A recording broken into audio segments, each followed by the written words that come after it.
بسم الله الرحمن الرحيم الحمد لله رب العالمين الحمد لله الذي هدانا لهذا وما كنا لنهتدي لولا أن هدانا الله أشهد أن لا إله إلا الله وحده لا شريك له وأشهد أن محمدا عبده ورسوله اللهم صل على محمد وعلى آل محمد كما صليت على إبراهيم وعلى آل إبراهيم إنك حميد مجيد اللهم بارك على محمد وعلى آل محمد كما باركت على إبراهيم وعلى آل إبراهيم إنك حميد مجيد ورضي اللهم عن الخلفاء الراشدين والصحابة أجمعين ومن تبعهم بإحسان إلى يوم الدين أما بعد والسلام عليكم ورحمة الله وبركاته. Les sœurs, les frères de la famille, les louanges, les remerciements, ne l'oublions pas. De même que les éloges appartiennent tous à Allah. Le premier qui n'a pas de début, le dernier qui n'a pas de fin. L'apparent, le dominant toutes choses, le subtil, le bien informé, nous le louons. Il est le seul digne de louange. Nous revenons vers lui repentant, nous lui demandons protection contre les conséquences de nos péchés, et lui seul en sait le nombre et les tendances de l'âme qui, elle, ordonne le mal, hormis celle à qui Allah fait miséricorde. Celui qui Allah guide, nul ne saura l'égarer. Celui qui est privé de sa guidée, nul ne saura lui montrer le droit chemin. J'atteste donc qu'il est le seul digne d'adoration, j'atteste la véracité, de l'exemplarité de la prophétie de Mohammed ibn Abdillah, qu'Allah bénisse ce prophète, sa famille, ses compagnons et tous ceux qui les auront suivis dans le droit chemin, jusqu'au jour du jugement dernier, qu'Allah nous fasse l'honneur d'en faire partie. C'est un honneur, un choix qu'Allah fait, subhanahu wa ta'ala, on ne pose pas de questions. Et cela vaut certainement le plus grand honneur. Et donc, qu'Allah subhanahu wa ta'ala bénisse votre nuit, bénisse vos biens, bénisse donc vos personnes, et qu'il nous fasse profiter de ce qu'il nous a enseigné. Donc, bienvenue dans ce live du lundi, l'Islam au quotidien, que vous aimez tant. En tout cas, je pense que c'est votre live préféré. Et comme d'habitude, on va, Inch'Allah, commencer d'abord par donc le quiz, que certains d'entre vous sont friands. Et je pense qu'ils ont raison. Y compris, ce n'est pas une question de notes, comme on l'a souvent dit. C'est une question d'intérêt, une façon d'apprendre, de façon ludique, même si on n'est plus des enfants. Mais il est important d'enseigner une pédagogie. Le fait, c'est quand on a raté une question, on se rappelle de la bonne réponse. Et donc, on va essayer, Inch'Allah, depuis le Ramadan, on met des quiz chaque semaine. On va essayer, Inch'Allah, de continuer à nous cultiver, pas de façon culturelle, mais de nous cultiver dans notre religion, ce qui est une obligation pour tout musulman. Le prophète alayhi salatu salam a dit Talabul ilmi farida ala kulli muslim. La recherche de la science est une obligation pour chaque musulman. Et donc, Allah nous compte parmi ceux qui recherchent donc la science utile et il nous l'a facilité, alhamdulillah. Donc, on va commencer. Vous êtes 1009 aujourd'hui, à cette heure-ci plutôt, à répondre donc aux questions du quiz. La moyenne n'est pas très très bonne. La moyenne est de 8 sur 20. Cela n'est pas étonnant. Cela n'est pas étonnant dans la mesure où très peu d'entre nous s'intéressent vraiment à la zakat. Parce qu'ils se disent, quand je serai riche. Alors qu'en réalité, il faut savoir, la zakat, comme vous le savez, c'est le troisième pilier de l'islam. Abu Bakr Siddiq a combattu les gens qui ont refusé de payer la zakat. Même parmi les gens qui doivent payer la zakat, c'est-à-dire les riches parmi nous, il y en a qui pensent que ce n'est pas une obligation. Et je viens de rencontrer et discuter avec un chef d'entreprise qui s'est dit, je ne savais pas. Ce qui est quand même assez étonnant, mais je ne savais pas. Donc, c'est là, on remercie Allah de le savoir avant de mourir et de payer nos dettes, parce que c'est une dette et c'est la part des pauvres. Donc, comme on a dit, même dans un testament, même dans le partage plutôt de l'héritage, on paye d'abord les dettes. On commence par payer les dettes. Et parmi les dettes, il y a le droit des pauvres, qui est la zakat. Si le parent ne l'a pas payé, il faut le sortir avant de distribuer l'argent aux ayants droit, aux héritiers. Donc, c'est très important de le savoir. Le jour où on sera riche, mais Allah seul est riche, et surtout qu'on n'est pas pauvre. En général, on se plaint, mais on n'est pas pauvre. En tout cas, ceux de la famille qui suivent le live, les pauvres, c'est ceux qui n'ont certainement pas de réseaux sociaux. Voilà, ils ne savent même pas ce que c'est. Ils sont au fin fond de la brousse, ou d'ailleurs, et ils n'ont pas ce souci-là, bien que souvent ils sont riches avec des bestiaux, ou alors avec des grains et des fruits dont ils doivent sortir, donc la zakat également. C'est la raison pour laquelle il est bon de le savoir, et pour que dès que l'on est imposable, que l'on s'acquitte du droit de l'autre, et ce droit de l'autre est une obligation, comme vous le savez dans l'islam. Prendre le droit de qui que ce soit veut dire qu'on a fait un péché, on a fait une injustice. Parmi les 10 questions qui ont été posées, et heureusement qu'il n'y en a que 10, il y a 7 questions qui ont été mal répondues, où il n'y a pas eu la moyenne. C'est pour dire qu'il n'y a que 3 questions où vous avez excellé. Mais là n'est pas le problème. J'espère que ça va nous inciter à mieux connaître donc notre religion. Et à la fin, je vous donnerai, Inch'Allah, ce que Karim a été recherché. On a fait au moins 3 lives, c'est-à-dire 1 heure, ça fait 3 heures, sur la zakat. Et donc, c'est l'occasion, en voyant que nous ne connaissons pas notre religion, d'aller regarder ces liens-là qui sont tout près. Donc, on a fait des lives, probablement le samedi, sur la zakat. Et donc, Karim vous offre 3 titres qui pourraient vous servir à vous cultiver, Inch'Allah. Barakallahu fikum. Alors, la première question, le minimum imposable, nisab pour la zakat de l'or, non bijoux, est de. Vous avez été 50%, c'est déjà bien. Dire que c'est 85 grammes. Il y a une divergence entre les savants pour savoir est-ce que l'or, sur l'or, est-ce qu'il y a une zakat ou pas si ce sont des bijoux, si on les porte. Beaucoup de nos mamans, de nos sœurs gardent l'or de la famille pour le transmettre aux filles quand elles vont se marier. Là, c'est de la thésaurisation, il y a la zakat dessus. On demande le prix de l'or et si on a plus de 85 grammes, on se doit de prélever un 40e par an. Même si on l'a fait et on l'a gardé, pas pour soi, on l'a gardé pour sa fille, pour son mariage. Quand on a des enfants qui ont eu un compte ou qui ont hérité de quelque chose, ou une raison pour une autre, on est responsable de payer la zakat également, parce que ils sont sous notre tutelle. Voilà. On est responsable jusqu'à ce qu'ils soient pubères. Donc la zakat, c'est quelque chose qui concerne beaucoup de gens, même si on ne le sait pas. Donc le minimum imposable, Allah a voulu que dans la zakat, il y ait 2 conditions, 2 piliers. C'est le minimum imposable qu'on appelle donc le nisab, le seuil imposable, comme avec les impôts. Hein. Et le deuxième, c'est le haoul. J'ai lu une question, donc j'y réponds en même temps. Le haoul, c'est l'année que ça tourne. Ça tourne 1 an. Ce n'est pas le 1er janvier, ce n'est pas le 31 décembre, ce n'est pas le 1er Muharram. Le haoul est individuel. Une fois qu'on a atteint le seuil imposable, ici en or, 85 grammes, une fois qu'on a atteint le seuil imposable, on attend l'anniversaire de ce seuil-là, 1 an après, 1 an lunaire.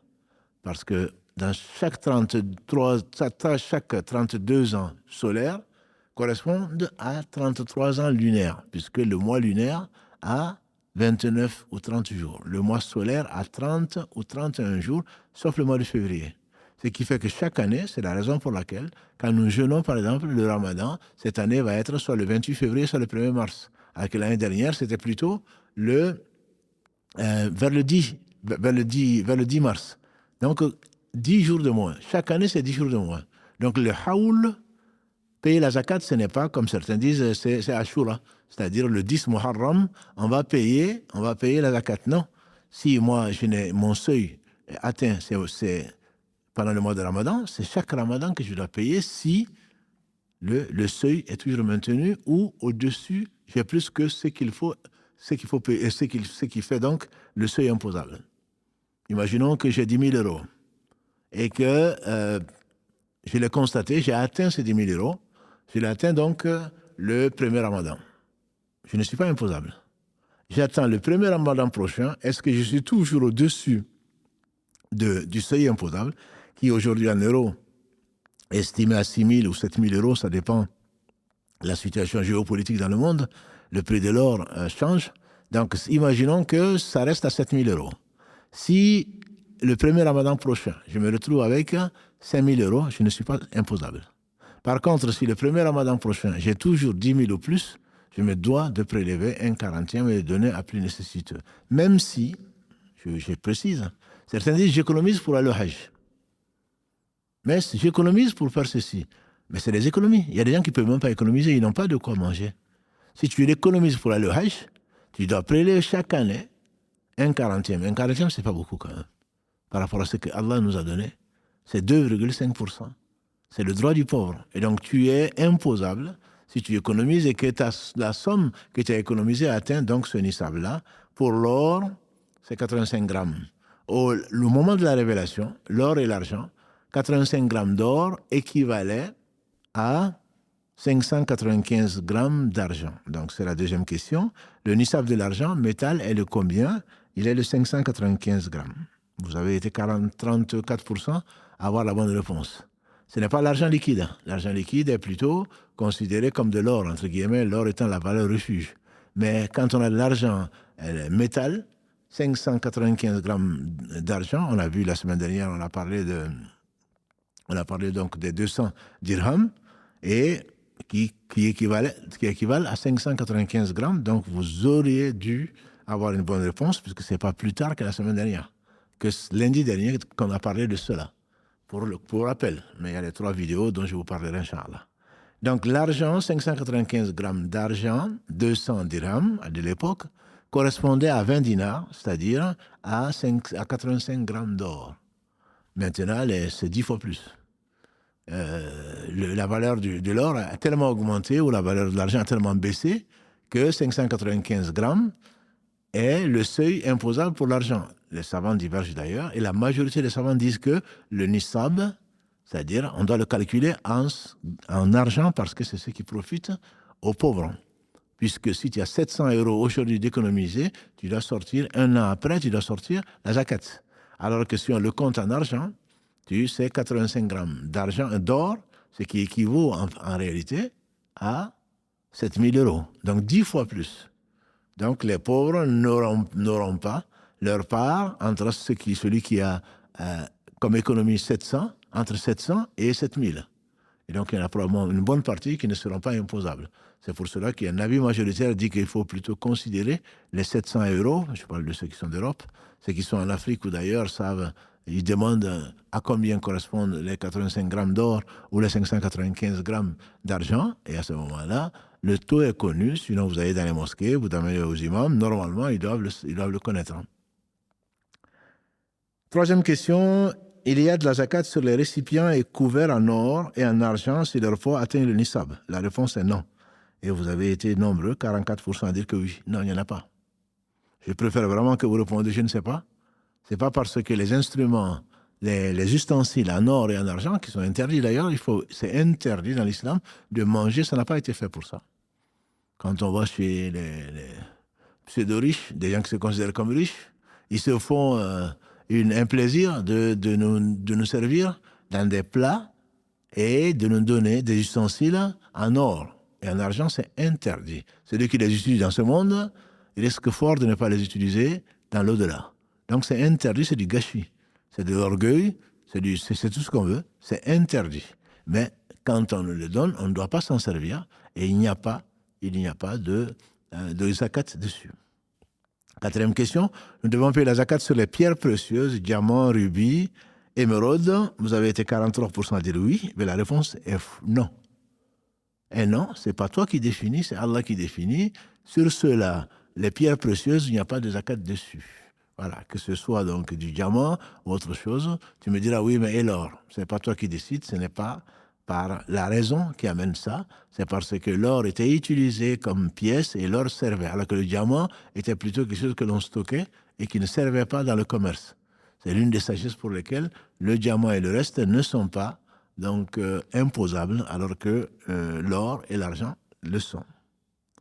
Cinquième question, la zakat est due sur les marchandises commerciales en stock et leur valeur, si leur valeur plutôt atteint le nisab. Ça, effectivement, vous avez été 67% à répondre positivement. La réponse est oui. C'est-à-dire que si on a des marchandises commerciales en stock, ça nous appartient.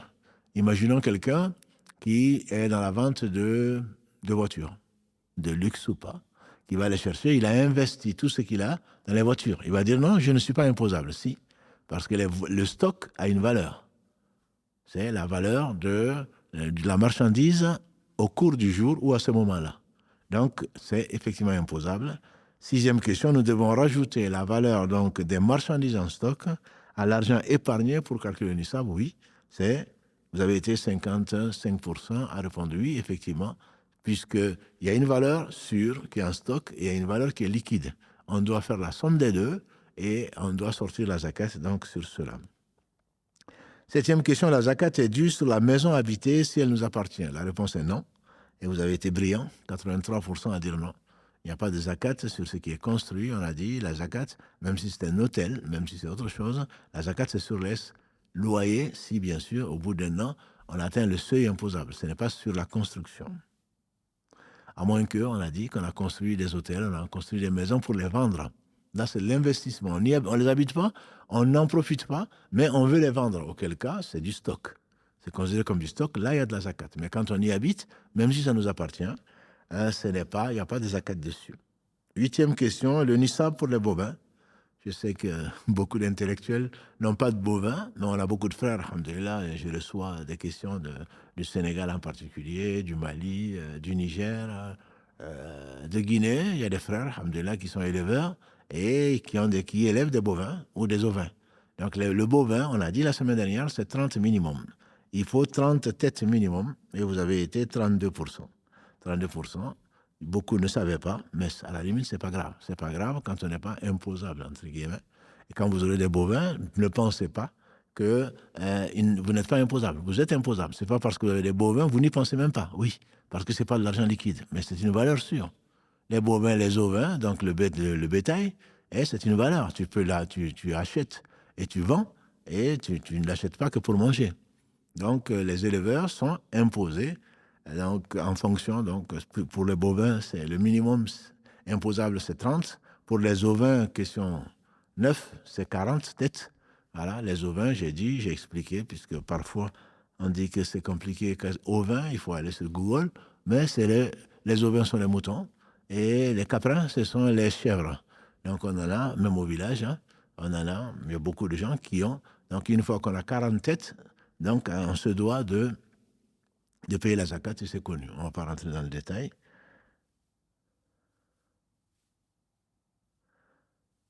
On a fait la 8e question. La 9e, le nisab des ovins. Les ovins, donc, c'est 40 têtes. Donc, d'ovins, vous n'avez été que 24% à avoir la bonne réponse. J'imagine que vous avez des ovins, alhamdulillah, ou des chèvres.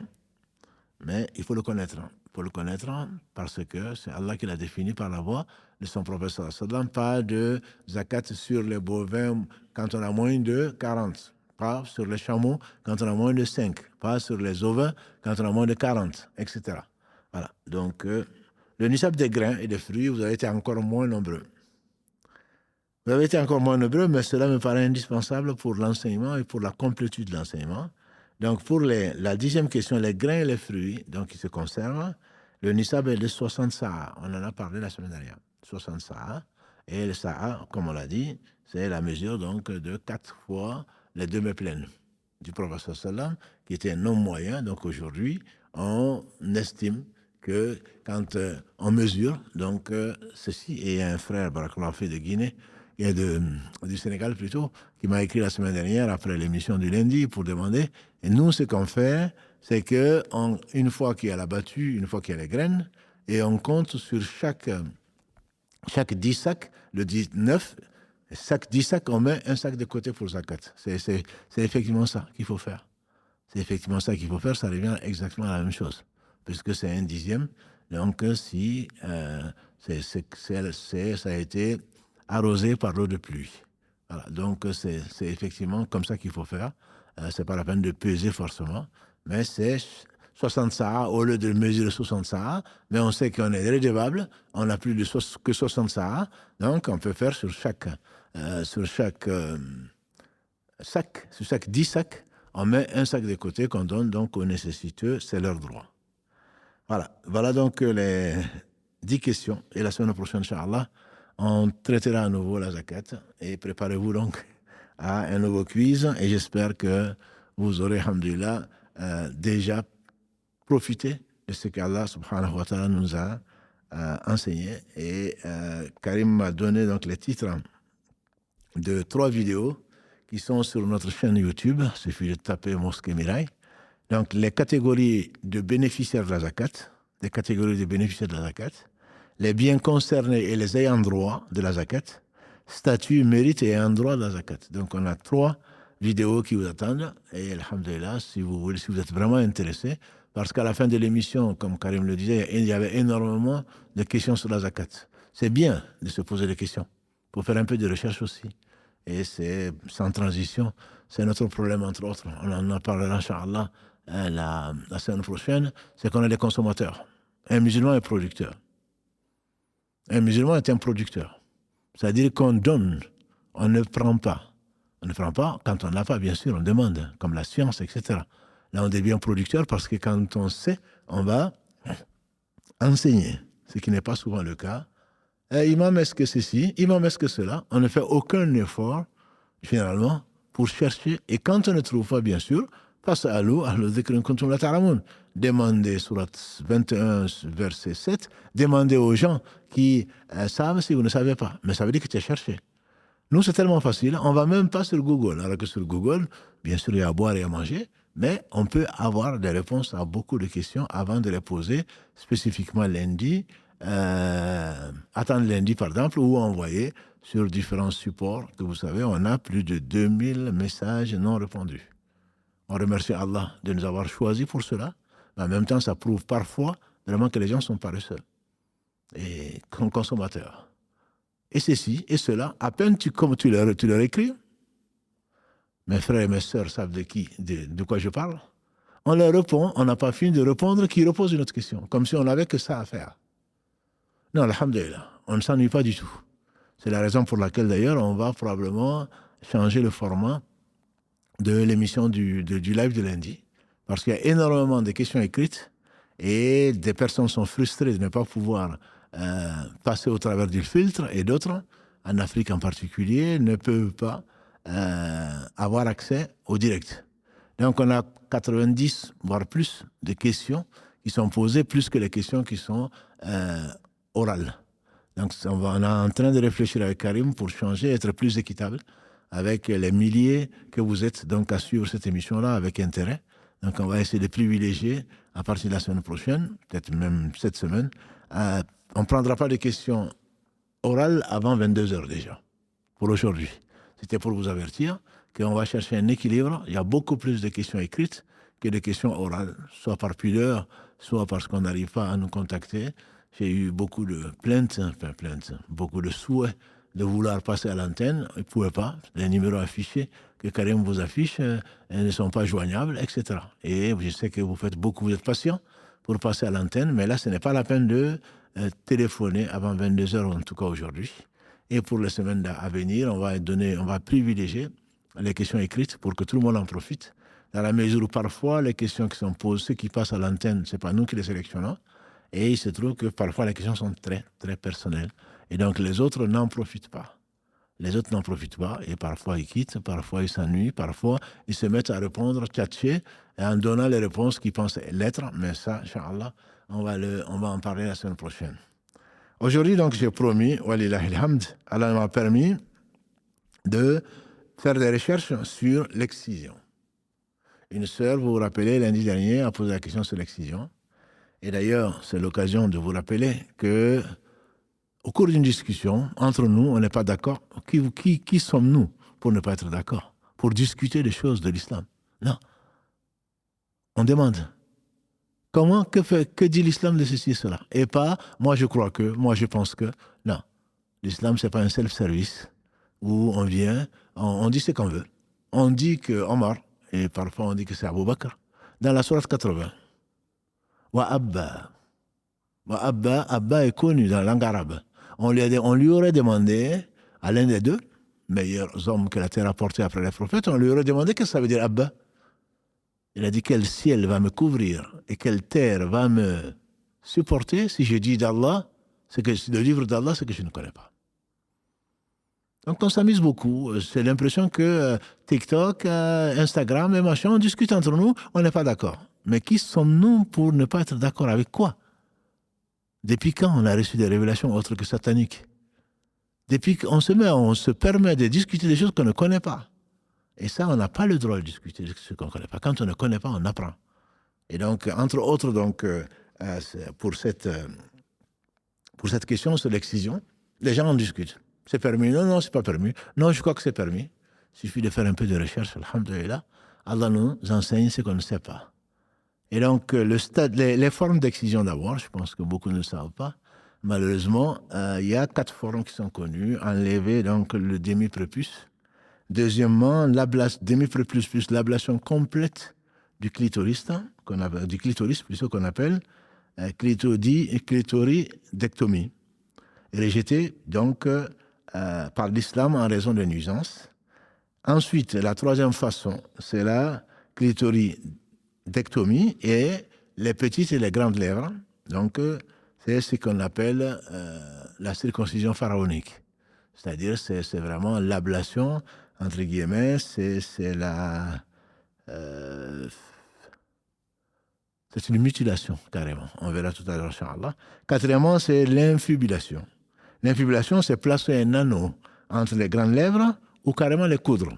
Ça, ce sont des traditions. Ce sont des traditions. L'islam n'a jamais rendu obligatoire. L'islam n'a même pas dit de le faire. Le prophète, alayhi salatu salam, donc, il n'y a aucun texte authentique et explicite qui prouve le caractère ni obligatoire, ni recommandé, ni sunna, ou même symbolique.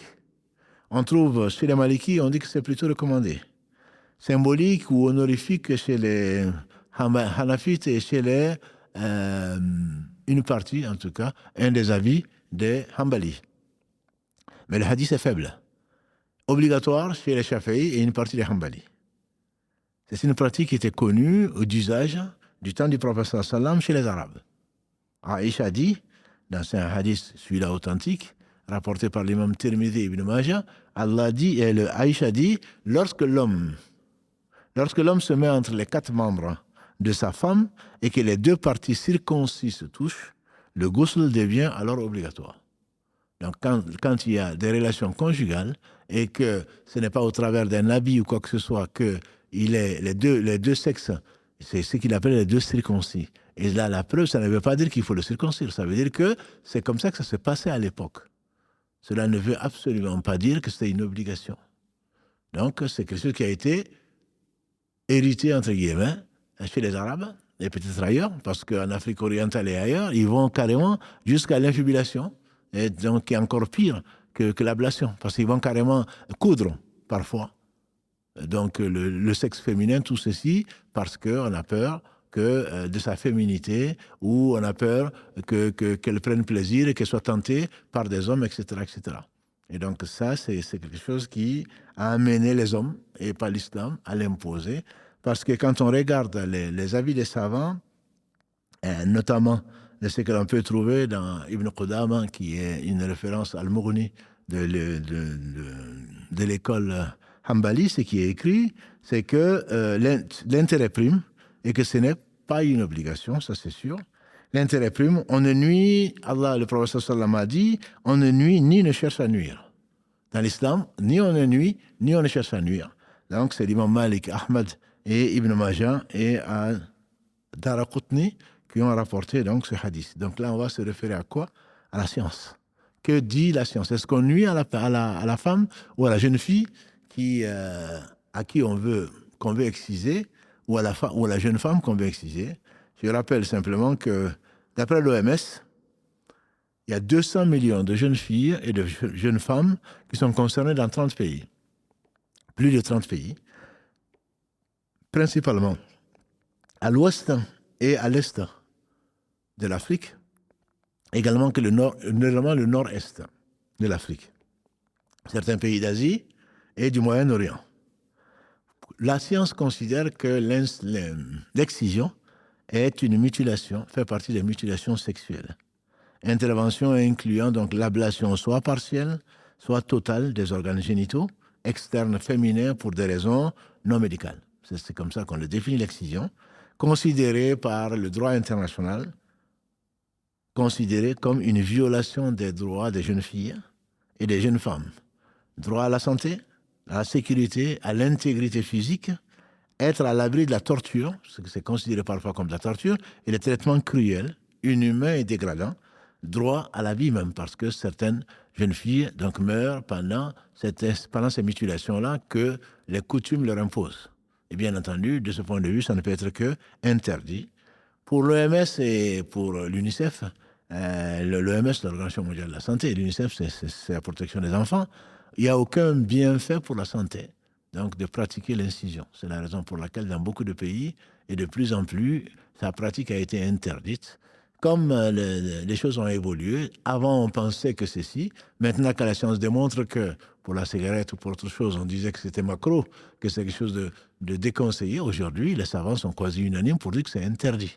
Alors pourquoi ? Parce que la science a démontré que ça n'apporte rien de bien, satisfait un tout petit peu quelques désirs, de stress, pour lever le stress ou autre, mais ça apporte beaucoup de mal par rapport au bien que ça apporte. C'est l'esprit même. Quand Allah subhanahu wa ta'ala dit وَيَسْأَلُونَكَ عَنِ الْخَمْرِ وَالْمَيْسِرِ, on te demande à propos du vin et des jeux de hasard. Dit, il y a du bien, il y a du mal, mais le mal l'emporte sur le bien. Dans ce cas-là, le mal l'emporte sur le bien. C'est un danger, c'est une mutilation. Et qui dit mutilation dit forcément une interdiction dans l'islam. Voilà donc en résumé ce que j'ai pu trouver dans mes recherches, et qu'Allah subhanahu wa ta'ala nous fasse profiter de ce qu'il nous a enseigné.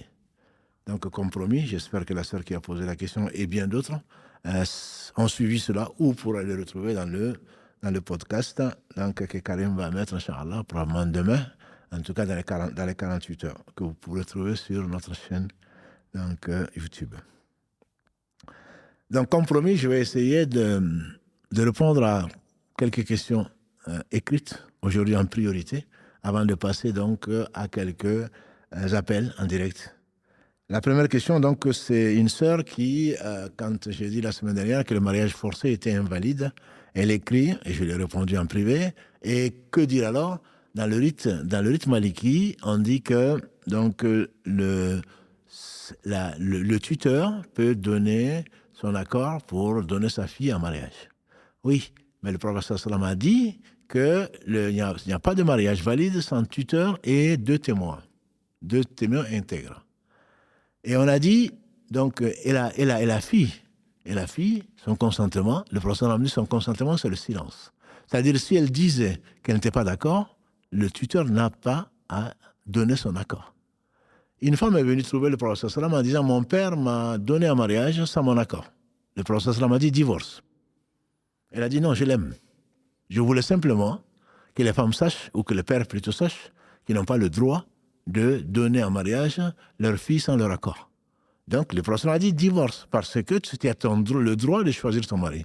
Mais si tu as fait confiance à tes parents, et que ces parents te veulent du bien, ça on le sait, mais est-ce que ça correspond au bien comme toi tu le vois ? Tes parents n'ont pas à accorder donc, ta main à qui que ce soit sans ton accord. Et s'il s'avérait que tu n'es pas d'accord, si tu t'étais bien sûr, ce silence vaut accord. Si tu te suis, donc le mariage reste valide. Je ne dis pas que c'est une bonne chose à faire ou pas. Le mariage reste valide. Donc il ne faut pas confondre quand les Malikis disent que, parce que le hadith est là, le prophète m'a dit, pour la femme qui n'a jamais été mariée, son silence vaut accord. Et pour la femme qui a été soit veuve, soit divorcée, qui a déjà été mariée, il faut son accord verbal, et elle, on ne dit pas qu'elle n'est pas pudique, mais elle saura s'exprimer et elle saura défendre ses droits parce qu'elle sait qu'est-ce que c'est que le mariage. Et donc dans ce cas-là, il faut obtenir son accord, que son tuteur obtienne son accord pour pouvoir donc accorder sa main donc, au demandeur. Voilà ce que je voulais préciser par rapport à la question de la sœur. Peut-être que certains d'entre vous sont posés aussi la question, oui, mais les Malikis disent, oui, mais c'est que il faut comprendre les textes, il faut les ramener dans le contexte global de l'islam qui donne donc une liberté à la femme de choisir son mari. Quand je dis choisir, il faut qu'elle soit conseillée. Il faudrait faire son enquête, comme je vous dis, sinon, le casting, il est souvent très mauvais, comme on en a parlé l'année dernière avec Si Mohamed, par rapport à cela. Ensuite, donc, une question qui nous intéresse beaucoup et qui est à la mode, c'est les pervers narcissiques. Le frère Salim Brakalafi nous a fait une excellente conférence dont vous pouvez trouver le podcast donc, sur notre chaîne donc, par rapport à la constitution du mariage, droits et devoirs, etc., pour se préparer au mariage. Et il s'est avéré au cours de cette conférence, la plupart des questions tournaient autour des pervers narcissiques. Qu'est-ce que c'est que le narcissisme ? C'est le fait de s'aimer soi-même. Pervers parce que ça devient un jeu. Et il y en a beaucoup parmi les hommes. Il y en a aussi parmi les femmes, mais il y en a beaucoup parmi les hommes. C'est-à-dire que même si tu as raison, même si l'épouse a raison, il les arrive à la convaincre qu'elle a tort. Au lieu de reconnaître leur faute, au lieu de reconnaître leur part de responsabilité, tout est la faute de l'épouse. Et là, malheureusement, il y a énormément de cas en pratique. Les psychologues peuvent vous en parler. Les gens se victimisent.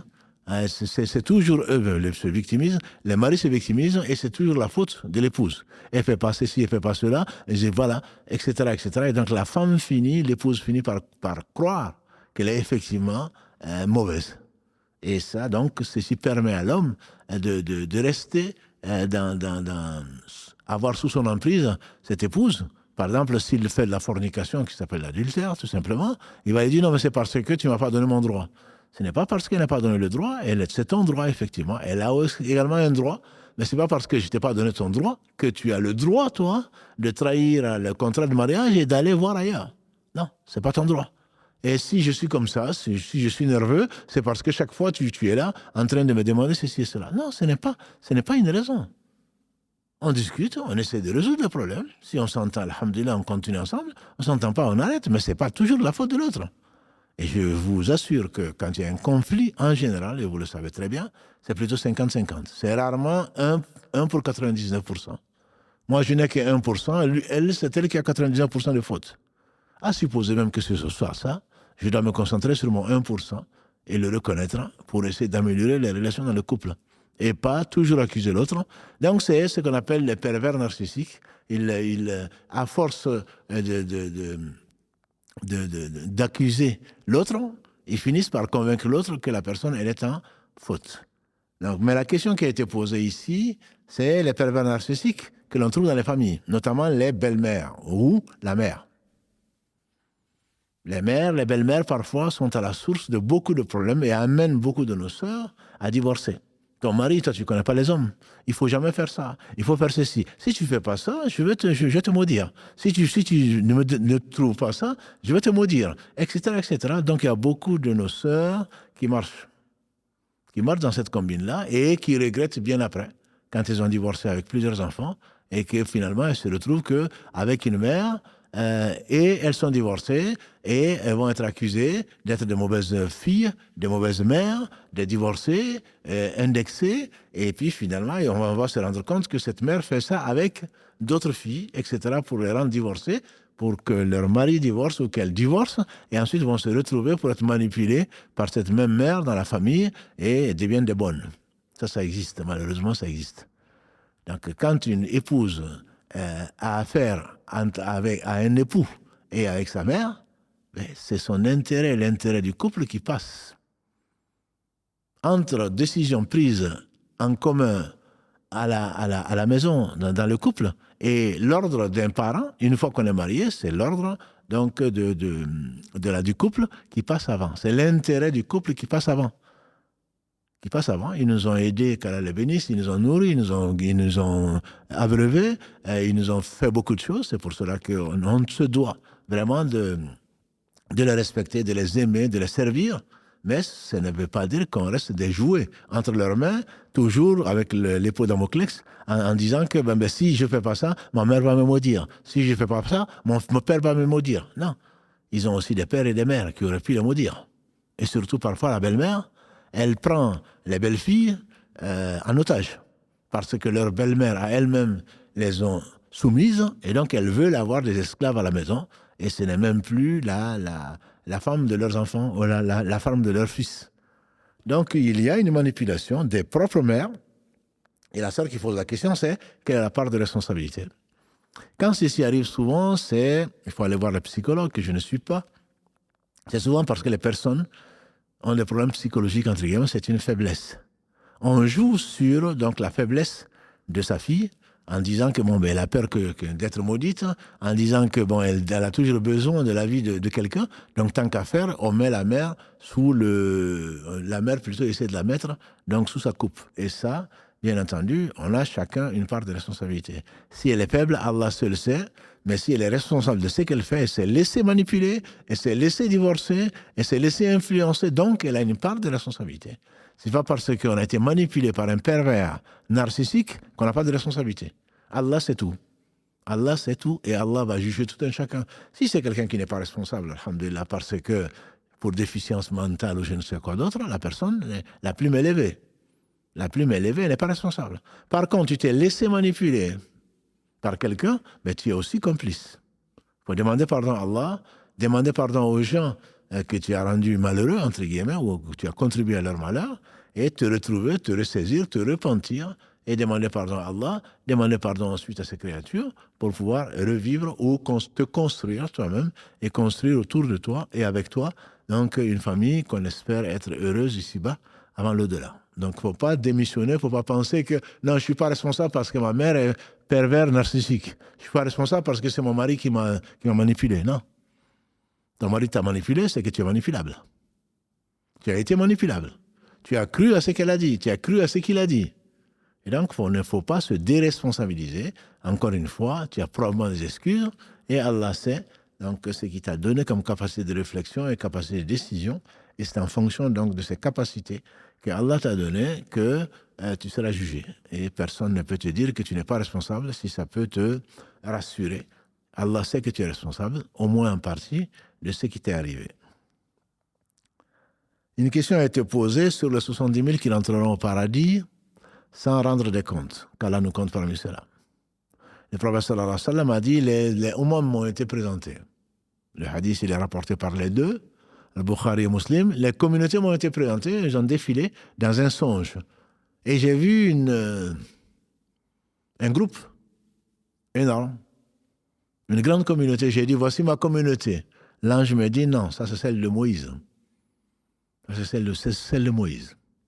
Toi, attends, patiente. Ensuite, j'ai vu à perte de vue une grande communauté. On dit, voici ta communauté, parmi lesquelles il y a 70 000 qui rentreront au paradis sans rendre des comptes. Qu'Allah nous compte parmi ceux-là. Et donc, parmi ces 70 000, il y a une autre version d'Imam Ahmad qui dit, et j'ai dit, mon Seigneur augmente. Et le Seigneur a dit, est pour chaque 1000, 70 000. Ce qui va arriver donc à rajouter, alhamdulillah, ça nous donne plus d'espoir. Ce ne sera plus 70 000, mais pour chaque 1000, 70 fois plus, 70 000. Voilà. Donc, alhamdulillah, qu'Allah nous compte, et ça lui est facile parmi ceux-là. Et Uqasha qui était là, un compagnon du prophète sallallahu alayhi wa sallam, a dit, Ya Rasulallah, quand Allah aime quelqu'un, il inspire. Ya Rasulallah, demande à Allah, il n'a pas dit, fais que j'en fasse partie, puisqu'il n'a pas de pouvoir, le prophète sallallahu alayhi wa sallam. Il dit au messager d'Allah, demande à Allah que j'en fasse partie. Et le prophète sallam lui a répondu, toi tu en fais partie. Toi tu en fais partie.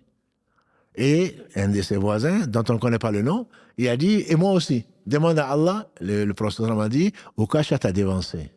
Ce qui, très certainement, fait penser que celui-là aura des comptes à rendre.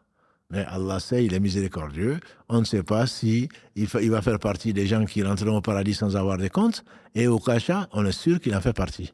Et le prophète sallallahu alayhi wa sallam a donc décrit les caractéristiques de ces gens-là. Entre autres caractéristiques des gens, c'est les gens qui ne croient pas au mauvais augure. Et ça, il y en a peu. Quand on se lève du pied gauche, il va m'arriver ça. Un chat noir traverse, un miroir se casse, il va m'arriver ceci. Ça, c'est le mauvais augure. On ne croit pas, c'est ce qu'on appelle le tayyur. Les Arabes, avant, quand ils devaient voyager, ils scrutaient le ciel.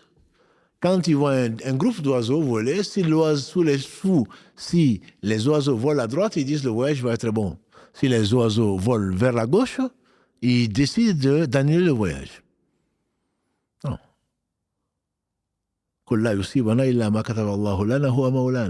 Dans le verset 51 de la sourate 9, Allah dit, dis-leur, Ya Muhammad, il ne nous arrivera que ce que Allah a écrit pour nous. Donc le destin est là, et on n'a pas à dire parce que l'oiseau a volé à gauche, ou au centre, ou c'est un oiseau noir, ou c'est un porte-malheur. Non. Et il y en a beaucoup dans nos villages, dans nos villes, qui croient à, même des non-musulmans. Quand on parle de bien, je touche du bois. Je touche du bois, pourquoi? Parce que c'est le bois qui va te protéger. C'est des expressions que nous disons et qui prouvent soit l'insouciance, soit la mauvaise croyance. Toucher du bois pour qu'il t'arrive rien, c'est que tu crois que le bois peut avoir une influence quelconque sur ton destin. Ça, certainement pas, c'est la pure ignorance, ou en tout cas négligence de la foi que Allah subhanahu wa ta'ala a parfait et qu'il a eu donc la miséricorde de nous accorder. Walillahi alhamd. Parmi les caractéristiques de ces gens, ce sont des gens qui ne se cautérisent pas. Cautériser, les Arabes avaient cette tendance, le prophète sallam a dit qu'il y a différentes façons de se soigner, mais il faut éviter la cautérisation, c'est soigner avec le feu. Ça se faisait, et même ça se fait encore au village, autant que je m'en souviens, ça se fait au village. Il y a certaines maladies qu'on cautérise, on met du fer chaud, et on vient donc cicatriser, brûler en fait, donc la verrue ou autre chose. Ça, c'est interdit dans l'islam, en tout cas interdit parce que c'est le feu, mais surtout, ça prive la personne donc de faire partie de ces 70 000 qui iront au paradis sans rendre compte, car nous compte parmi ceux-là. Et c'est des gens non plus qui ne demandent pas la ruqya. Voilà un mot en arabe qui a été diversement interprété par les savants. Qui ne font pas la ruqya, disent certains. Ceci n'est pas un sens vrai, puisque le prophète sallam faisait la ruqya. Et quand Allah a guéri quelqu'un avec la Fatiha, le prophète sallam a dit, comment est-ce que tu as su que c'est la ruqya? Donc il a encouragé, donne-moi la part, puisqu'il leur a donné des brebis, donne-moi ma part. Lui-même, alayhi salatu wassalam, il a été ensorcelé.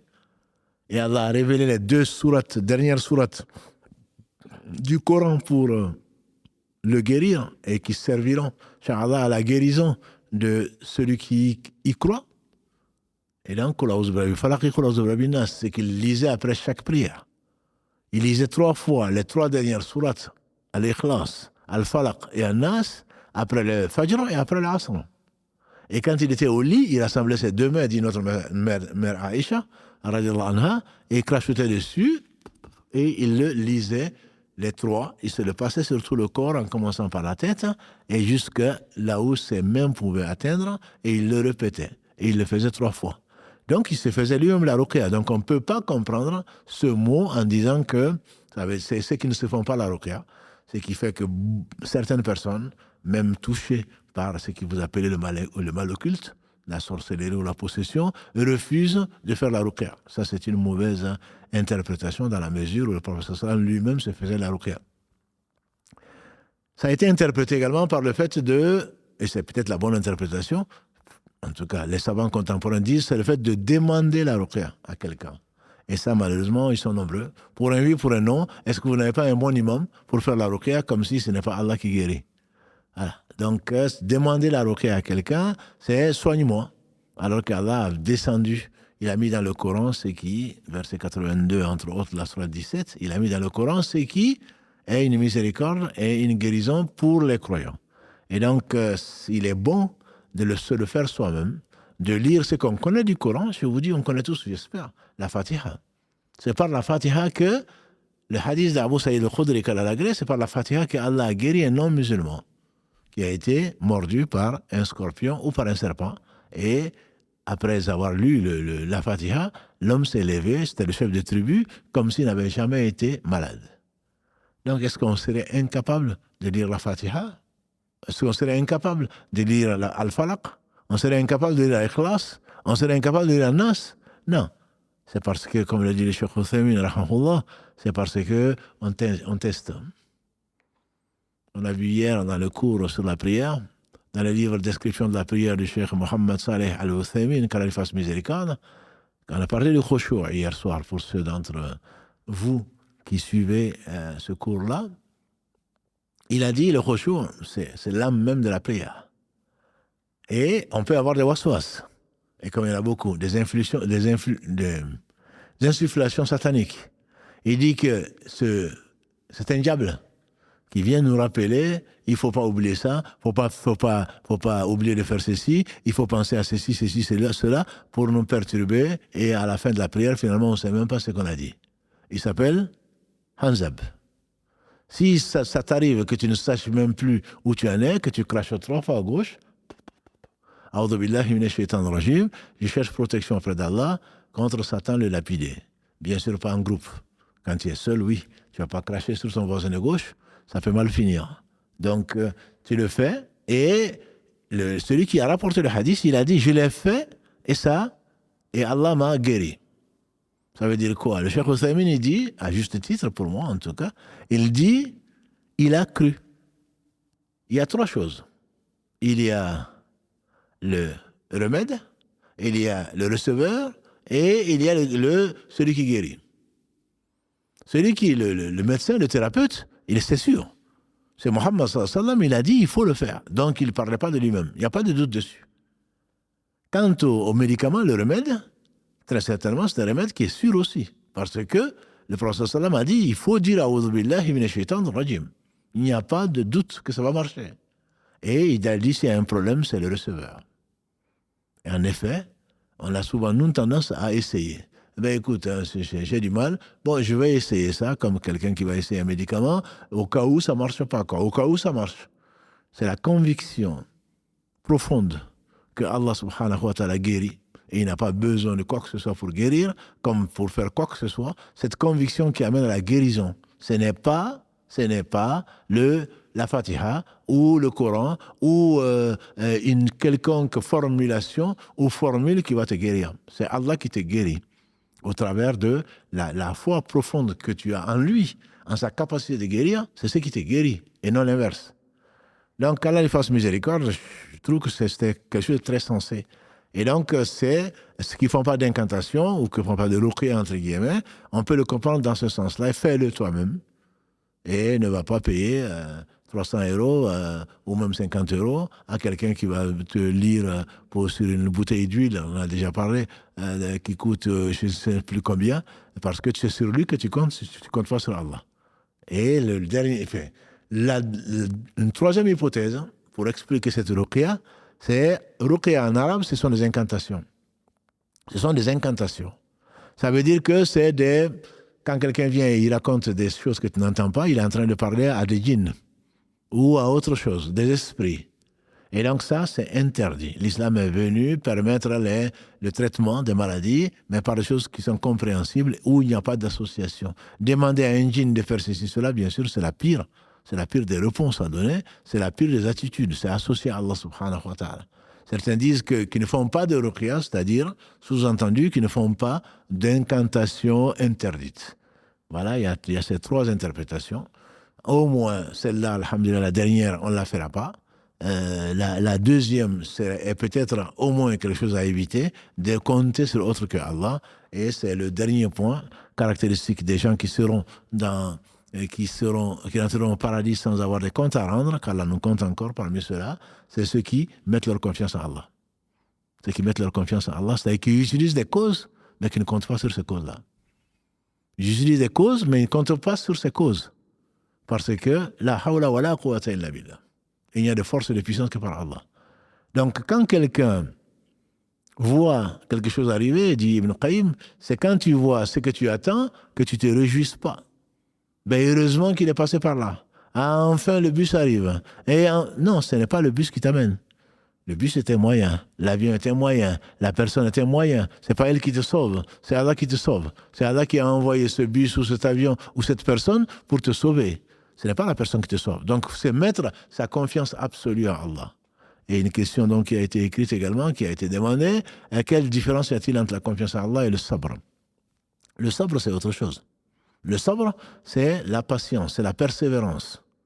Et c'est la plus grande vertu, disait le prophète sallam. Il n'a pas été donné à quelqu'un une vertu aussi efficace, aussi large que la patience. Donc la patience, c'est de supporter les conséquences de ce que Allah t'envoie pour t'éprouver.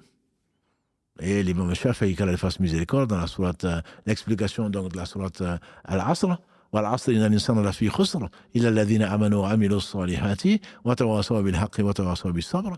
Si ma mémoire est bonne, c'est la 103. Allah jure par le temps, tous les hommes sont en perdition, sauf les croyants qui font les œuvres bonnes, les bonnes œuvres, qui s'enjoignent la vérité, al-haq, wa tawasaw bis-sabr, et qui supportent les conséquences de suivre la vérité. Et les compagnons du prophète sallam, on sait combien, je vous renvoie à la série, le live du samedi qui traite aujourd'hui, actuellement, la prophétie, le joyau de la prophétie, la vie du prophète sallam et ses compagnons, combien ils ont souffert. Et pourtant, le prophète sallam disait à Al-Khabbab, bien, vous êtes un peuple impatient. Ils ont été persécutés, des gens ont été tués, des gens ont été plus qu'humiliés, et uniquement pour leur foi.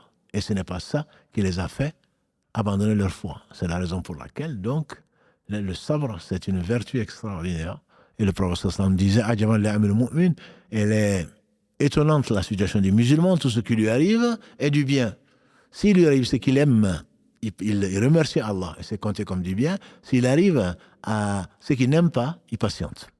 Donc c'est différent du tawakkul, bien que la patience est également basée sur le tawakkul. Si je patiente, c'est parce que je compte sur Allah.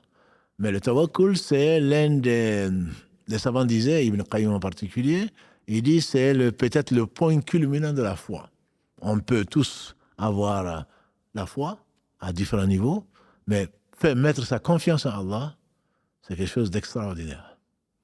Même si tout est parti, tu sais que Allah n'est pas parti.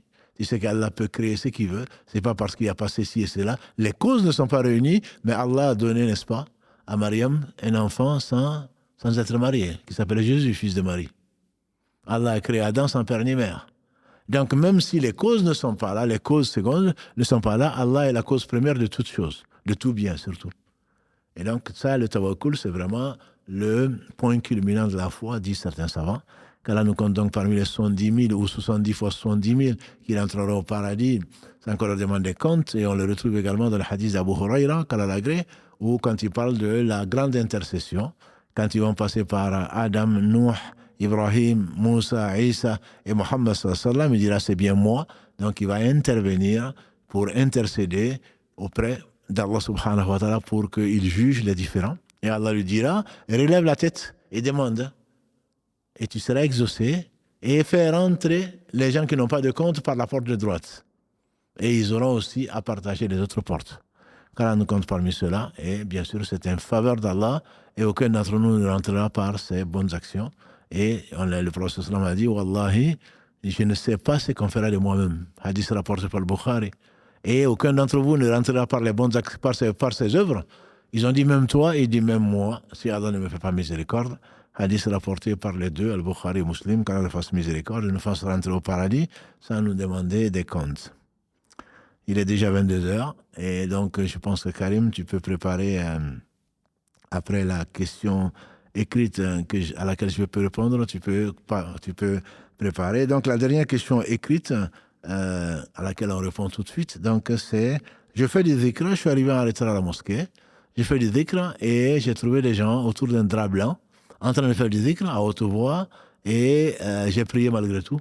Quel est le statut de ma prière? Ta prière est valide, tu n'as pas été concentré, et ils auront des péchés, et on n'a pas à se tourner, on n'a pas à entourer un drap blanc, ou un drap jaune, ou un drap rouge, ensemble pour réciter des invocations. Ça, ce sont des innovations.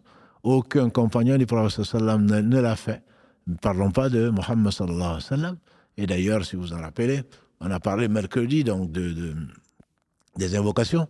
Quand Ibn Mas'ud al-Agré a trouvé un chef de groupe en train de dire aux gens, dites Subhanallah, 33 fois ils le disent, Alhamdulillah, 33 fois ils le disent, La ilaha illallah, ils le disent, il a dit, pourquoi vous ne comptez pas vos péchés?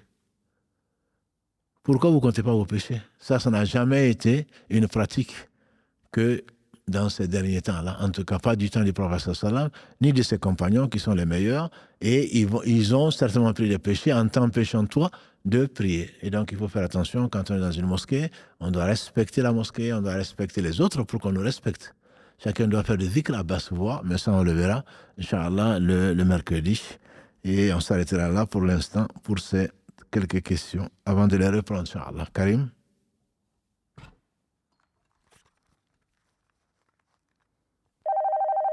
Allô, oui. Allô. Allô. Oui, salam alaikum. Wa alaykum assalam wa rahmatullah. Salam alaikum, chef. J'espère que vous allez Alhamdulillah. bien. Alhamdulillah, barakallahu fik.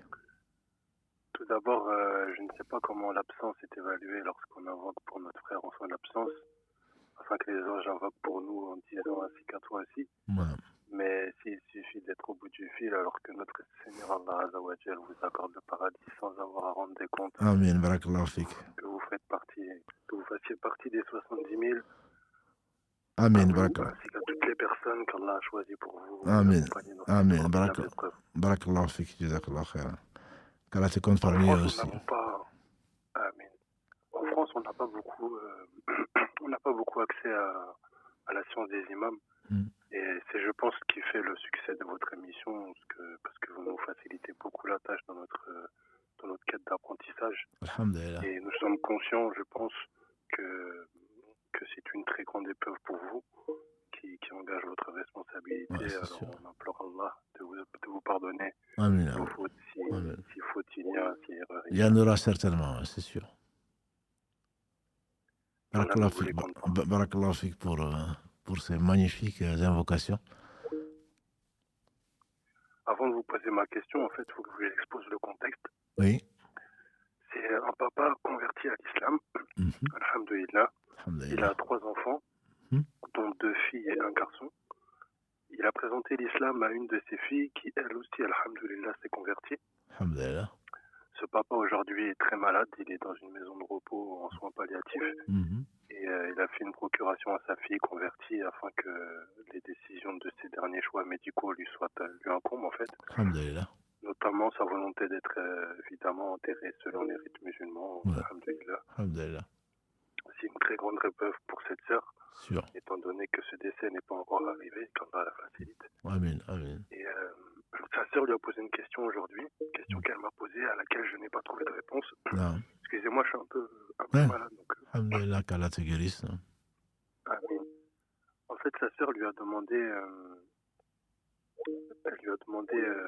en tant que non-musulmane, si elle se voilait et qu'elle venait à la mosquée sans prier, est-ce qu'il lui était permis d'assister à la salat janaza de son père lorsque celle-ci arrivera? Donc, cette sœur est non musulmane. Oui. Elle est non musulmane, elle peut assister à la salat janaza, mais elle ne peut pas prier. Mais elle peut. Nous, on le fait.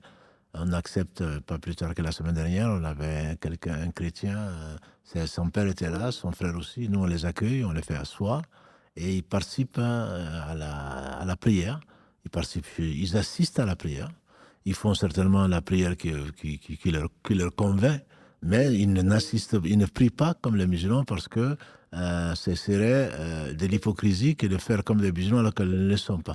Mais qu'on la laisse rentrer dans une mosquée, j'espère honnêtement que les responsables de mosquée ne vont pas l'empêcher de participer à cette cérémonie. Parce que ça lui apaise le cœur quelque part et il se peut d'ailleurs que Allah la guide au travers de ce bon comportement des musulmans et je pense que c'est extrêmement important de recevoir les autres, surtout les gens qui ne connaissent pas l'islam. On ne peut pas aimer ce qu'on ne connaît pas. Donc je pense qu'on se doit comme devoir vraiment de bien l'accueillir et qu'elle voit... Je sais, bon, ça sort de notre cadre, je sais qu'on a intérêt une de nos sœurs il n'y a pas si longtemps que ça, et puis elle était dans une maison de repos, effectivement. Il y a des non-musulmans qui sont venus au cimetière, au carré musulman. Ils ont été étonnés, mais ils se sont dit, mais cette femme connaissait tant de monde? Et le frère de la femme dit, non, pas du tout. C'est parce que c'est un devoir pour un musulman d'accompagner sa sœur, même s'il ne la connaît pas. Ils n'en revenaient pas parce qu'ils disent qu'eux, ils ont déjà vu des enterrements où il y a deux ou trois personnes seulement de la famille, ou peut-être même pas de la famille. Bon, donc je pense il faut faire connaître l'islam, faire connaître la beauté de l'islam, la miséricorde pour laquelle le prophète a été envoyé. Donc j'espère surtout que Allah ne l'éprouvera pas avec des frères ignorants qui vont prendre la lettre et oublier l'esprit de l'islam. Donc, pour moi, elle peut, et alhamdoulilah qu'Allah lui ouvre le cœur et fasse miséricorde à son père ici-bas avant l'au-delà. D'accord. Ah. Merci beaucoup, cher. Barakallahu fik à toi. Qu'Allah vous préserve, vous, que Amen. votre équipe. Barakallahu. Karim qui ne veut pas qu'on le voie. Il sourit toujours parce que, comme on n'a pas une caméra qui est dirigée sur lui et que c'est lui qui dirige les affaires, bon, on a peu de chance de le voir. Mais alhamdoulilah, continuez à prier, peut-être qu'un jour, il va finir par accepter. Barakallahu fik, mon frère. Salam alaikum. Jazakallah khair. Salam alaikum. On tire notre lait pour le donner, donc au lactorium, j'imagine. Sommes-nous quand même mère de lait? C'est une bonne question à laquelle la réponse a été donnée, c'est-à-dire si effectivement tu tires du lait, tu le donnes à ta voisine pour son fils, tu deviens mère de lait. À ta sœur ou autre chose, tu deviens mère de lait. Par contre, si tu donnes le lactorium, c'est comment expliquer. Je n'ai pas travaillé dedans, c'est comment expliquer, c'est que c'est infinitésimal. C'est qu'on mélange tous les laits. On mélange tous les laits parce que l'anonymat est la règle. C'est que tu ne vas pas dire, mais comment s'appelle cet enfant, quel est son père, quelle est sa mère. Peut-être que demain, tu vas leur demander, tu vas leur demander de l'argent pour le lait que tu as donné. On ne sait jamais. Donc, c'est l'anonymat qui est la règle. Si effectivement, là, il faudrait le demander, ma soeur, et si effectivement, tous les laits sont mélangés au point que le lait que tu as donné ne représente que très peu, que epsilon, tu ne deviens pas mère de lait. Parce que dans l'islam, on devient mère de lait quand on a tété. Les savants disent au moins jusqu'à ce que l'enfant ait rempli son ventre et en a profité au moins un repas. Certains disent qu'il faut 3 ou 5 tétés minimum. Voilà, c'est pas seulement l'enfant a pris le sein et il n'a pas tété, ou alors il a pris le sein, il a pris 1 ou 2 gorgées, il s'est endormi. Non, il faudrait vraiment que ce soit quelque chose de consistant. Et si c'est le cas, effectivement, tu deviens mère de lait, mais ce n'est généralement pas le cas de ce qu'on m'a expliqué. Allô, salam alaikum. Wa alaykoum salam. On vous écoute, ma soeur. Bonsoir. Alors, j'ai une question, c'est concernant le divorce. Si un homme a dit verbalement qu'il divorçait sa femme, qu'il y a des témoins, et que entre temps il y a eu des négociations, parce que dans la famille il ne fallait pas forcément que l'homme et la femme divorcent, des interventions des parents pour que l'homme revienne sur sa décision et qu'il n'est pas revenu dessus. Oui. Donc il y a eu une procédure de divorce entamée. Entre temps l'homme est décédé et cette décision de l'homme a fait presque 1 an, mais entre temps il est décédé, pardon. Et il n'y a pas eu de divorce à l'état pur en France, mais je ne sais pas, religieusement parlant, en fait, qu'est-ce qu'ils disent par rapport à ça? Alors, il y a une idda qu'on appelle dans l'islam. Idda, c'est la période de viduité. C'est-à-dire quand on divorce simplement et que c'est moins de 3 menstrues, on peut revenir. On peut reprendre la vie sans avoir à refaire le mariage complètement. Si cette partie des 3 mois est passée, le divorce est définitif, même s'il n'est pas prononcé par le tribunal. Elle est divorcée. Bien sûr qu'il faut continuer les démarches et officialiser le divorce. Et je dis entre parenthèses à mes frères que quand ceux qui trafiquent, qui disent on va aller au tribunal, on va divorcer, mais on est toujours mariés, c'est pas vrai. C'est le divorce au tribunal vaut divorce religieux. Voilà, on n'a pas besoin. Non, moi je te divorce pas. On est juste. Voilà, c'était juste une parenthèse parce que j'entends et je vois parfois des gens en train d'abuser en disant à la CAF on est divorcé, plutôt au tribunal on est divorcé. Non, ça n'a vraiment rien à voir avec ça en fait pour le contexte. Non, mais s'il vous plaît, je pense avoir bien compris. Je vous dis que j'ouvre une parenthèse à mes frères et à mes sœurs qui continuent à vivre ensemble en disant qu'on est divorcé au tribunal, mais religieusement, on n'est pas divorcé. C'est 2 choses différentes, mais néanmoins, quand on est divorcé d'un point de vue tribunal, on est divorcé religieusement aussi. Donc, je ferme la parenthèse. Pour revenir à votre question, attendez, je vais essayer de répondre à votre question. Si je ne l'ai pas compris, vous allez me reprendre. D'accord? Laissez-moi terminer, s'il vous plaît. Donc, ce que j'ai compris, c'est que la dame, elle a été divorcée, le mari ne l'a pas repris. Ce que je voulais vous dire, c'est que si c'est après 3 mois, le divorce est définitif. S'il est mort après 3 mois. Par contre, s'il n'est pas mort... Il est mort presque 8 mois après. Voilà, donc s'il est mort presque 8 mois après, le divorce a eu lieu religieusement parlant. Donc, d'un point de vue... Donc, la dame n'est pas obligée de respecter les 4 mois. Justement, on arrive à ça. La dame n'est pas obligée. Elle ne doit même pas, si effectivement c'est dans les 3 mois, elle avait droit à l'héritage, elle doit faire donc, sa idda de 4 mois et 10 jours. Mais si ce n'est pas le cas, si c'est 8 mois après, elle n'est pas concernée par cette idda de 4 mois et 10 jours. Et même si elle n'est pas divorcée au niveau du tribunal, elle n'est pas veuve islamiquement parlant, elle ne compte pas parmi les veuves. Voilà, j'espère avoir compris votre question. D'accord, je pense que c'est ça. En fait, si je résume bien, comme ça faisait plus de 8 mois qu'il m'avait dit verbalement et qu'il a refusé toute intervention et qu'il était resté sur sa position ferme, sa femme n'est pas obligée de respecter le veuvage et en fait, ils étaient divorcés religieusement parlant, si j'ai bien compris. C'est tout à fait ça. C'est aussi simple que ça. Si c'est 8 mois après, si c'est plus de 3 mois, elle n'est plus veuve de cet homme, elle est divorcée. D'accord. Voilà. J'aimerais que vous demandiez à tout le monde de faire des doigts pour mon grand frère parce que c'est de lui qu'il s'agit. C'est un Alhamdulillah. décès brutal qui nous fait vraiment très très mal. Alhamdulillah. C'était une personne magnifique. C'est pas parce que c'est mon frère, c'est même les gens autour de lui qui nous disent que c'était vraiment une bonne personne. Il avait que 38 ans. Je suis juste après lui et c'était brutal. En moins de 3 ans, on vient de perdre 2 frères de crise cardiaque. Qu'Allah vous apaise et qu'Allah leur fasse miséricorde ainsi qu'à tous ceux qui nous ont précédés. Amin. Ah. Amin. Merci beaucoup. Allah yabafik. Bonne soirée. Salam alaikum. Allah vous récompense. Amin. Barakallahu fik. Est-ce qu'on peut dire dans nos invocations, Ya Allah, fasse-moi, nous, miséricorde ici-bas et dans l'au-delà? Il convient de dire, Allah, fasse-nous miséricorde ici-bas et dans l'au-delà, ou seulement dans l'au-delà. Pourquoi tu veux faire seulement dans l'au-delà? Sans la miséricorde d'Allah, rien n'existe. Donc, demande à Allah de te faire miséricorde. Ici-bas et dans l'au-delà, pourquoi tu veux trancher et tu préfères la miséricorde dans l'au-delà qu'ici? Il y a un homme, Anas ibn Malik, il dit que le prophète sallam a été visiter un homme.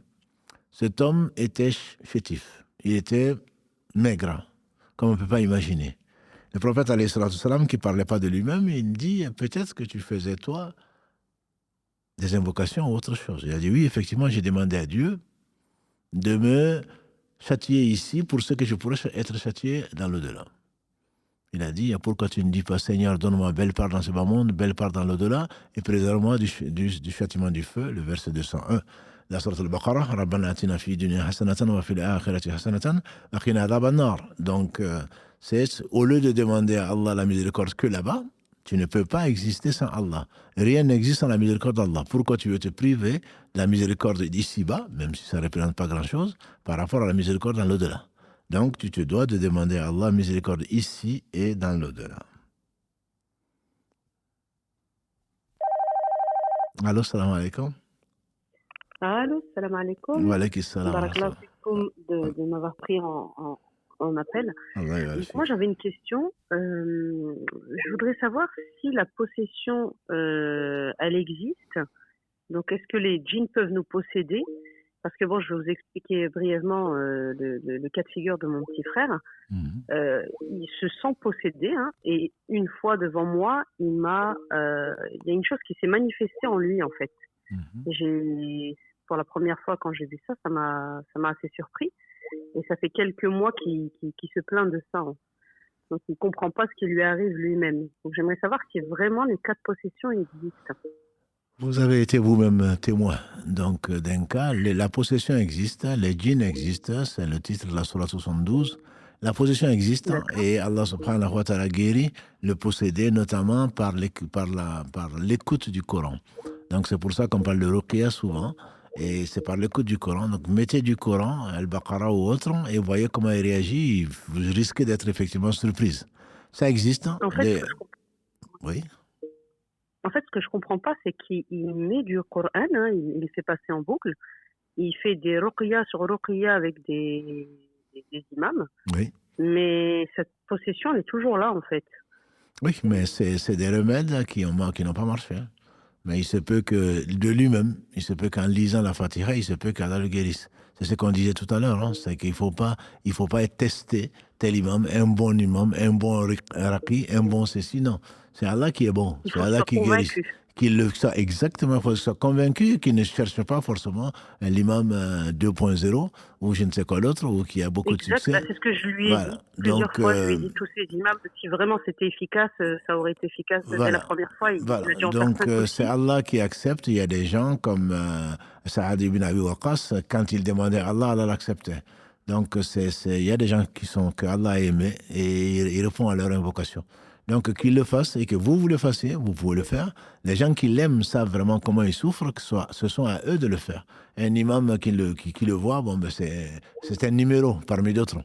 Voilà, donc il ne sait pas de quoi il souffre. Moi, par exemple, je peux lui faire. Bien sûr. Je peux réciter ce que je connais. Bien sûr. Convaincu que Allah va le guérir.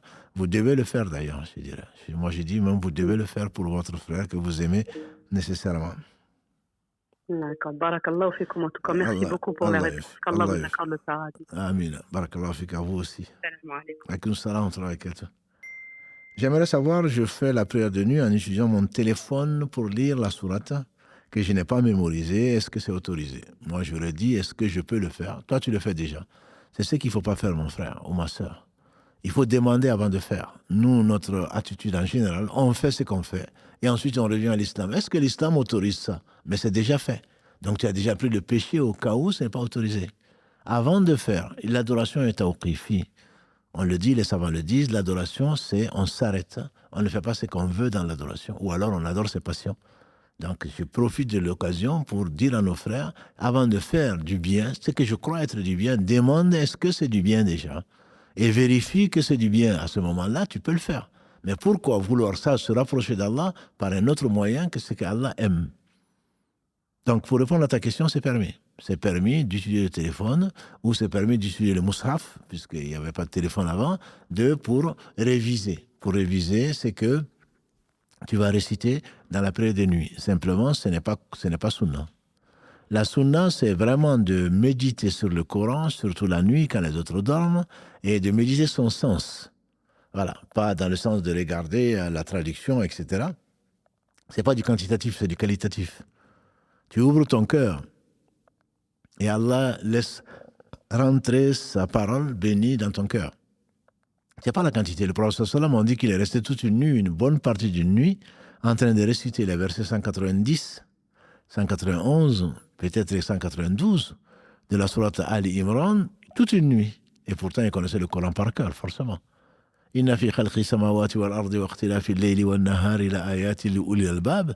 Il y a dans la création des cieux et de la nuit, dans l'alternance des nuits et des jours, des signes pour les gens qui réfléchissent. Ceux qui se rappellent Allah debout, assis, couché, et qui réfléchissent ou méditent sur la création des cieux et de la terre, qui disent, Seigneur, tu n'as pas créé tout ça en vain, subhanak, gloire et pureté à toi, préserve-moi du châtiment du feu. Bilal est venu les chercher au Fajr en disant que les gens sont arrivés, étaient en train de pleurer. Il dit malheur à celui qui entend ces versets-là et qui ne réfléchit pas. Donc ce n'est pas la quantité, c'est pourquoi tu vas regarder ton téléphone. Qul Allahu Ahad, c'est le tiers du Coran. Si celui-là, tu le connais. Mais si tu veux réviser ce que tu es en train d'apprendre, oui, c'est permis. C'est permis de le faire, mais ce n'est pas le meilleur moment, ce n'est pas le meilleur endroit non plus. La prière, c'est le meilleur acte, c'est l'acte qu'Allah aime le plus. Et en face de ton Seigneur, le mieux, c'est d'être concentré. C'est pas être concentré sur ton téléphone. C'est pas être concentré sur ton téléphone. Tu penses bien faire, mais c'est permis. Oui, c'est permis. Mais ce n'est pas la meilleure attitude et ce n'est pas la sunna que Allah subhanahu wa ta'ala nous a enseigné au travers du prophète sallallahu alayhi wa sallam. Allô, salam alaikum. Wa alaikum salam. Allô? Allô, oui, je vous écoute, oui. Oui, wa alaikum salam. Merci beaucoup de me permettre de passer. Vraiment, c'est incroyable en fait parce que il n'y a que Allah qui peut vous récompenser. J'avais posé la question et vous m'aviez répondu par message. Oui. Je suis mariée, ça fait 11 ans. J'ai 2 enfants. Oui. Et dans le message, je vous expliquais que mon mari, il a des talismans. Il a des talismans et dernièrement, ça a failli nous conduire au divorce parce que je l'ai fait comprendre que posséder des talismans, c'est comme associer Allah en fait. Non.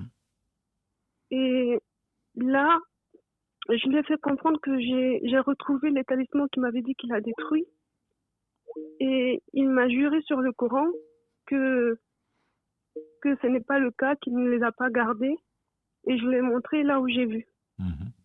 Et je lui ai expliqué que dans le message, dans la réponse que vous m'aviez transmise, le fait de posséder des talismans, c'est comme associer Dieu. Et celui qui associe Allah, c'est comme s'il sortait en fait de l'islam.